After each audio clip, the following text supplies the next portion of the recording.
Seabrook, Representative Abramson, to speak in support of the override. Thank you, Mr. Speaker. Mr. Speaker, I speak in favor of House Bill 455, repealing the death penalty, notwithstanding the governor's veto. About one-third of all inmates in the country either maintain their innocence or accept a lesser role in their crime than what they were serving time for, and those rates vary from state to state. Innocence Project found that 57% of those proclaiming innocence could be proven innocent if DNA were available. When new evidence, new admissions, deathbed confessions by the real killer, or improvements in forensics have become available, over 1,600 people, mostly men and mostly people of color, have been freed from life in prison, including 365 on DNA evidence testing. Kirk Bloodsworth, exonerated from death row, was here in the State House cafeteria a few weeks ago explaining some of the problems that remain with the process, many of which have still not been worked out.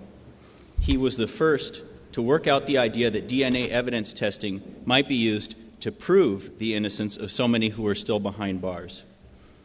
Of those 365, 11% pleaded guilty to crimes that they did not commit, 69% involved eyewitness misidentification, 44% involved misapplication of forensic science, 28% involved false confessions, people confessing to crimes that we now know they did not commit, 17% involved informants, many of whom were offered reduced sentences in exchange for testifying, even in cases where the inmate was behind bars themselves when the crime was committed.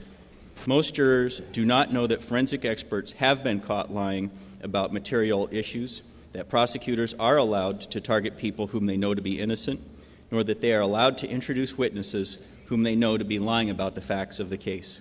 Defense attorneys are not even allowed to discuss the causes of wrongful convictions in other cases in front of the jury, nor mention the criminal records of witnesses or the contradictions that may exist in written police statements.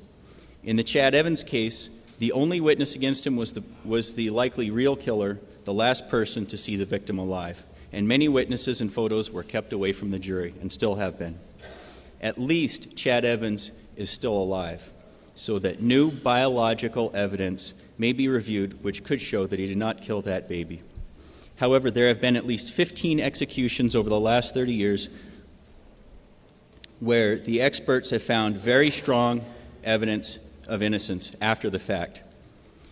In 1944, 14-year-old George Stinney has recently been found by a judge to have been wrongfully executed 70 years ago after the violations of due process that led to his wrongful conviction.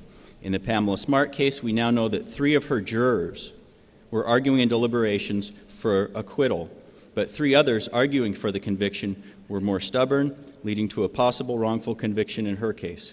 Those in my district who know her 2 accusers say that they are absolutely certain that they both lied to get off on shorter sentences. And there are dozens of others in New Hampshire prisons who maintain their innocence or even have new evidence that they cannot get introduced or they cannot get a new hearing. Worse is that Innocence Project found that it takes an additional 8 years of fighting in court to get people out after they've been proven innocent. I've seen firsthand the corruption, the abuse, and the human error of our criminal justice system, the exaggerated claims by forensic experts, the false statements by witnesses and sometimes officers, and a prosecutor who admitted away from the jury that she knew from the start that I was acting in self-defense.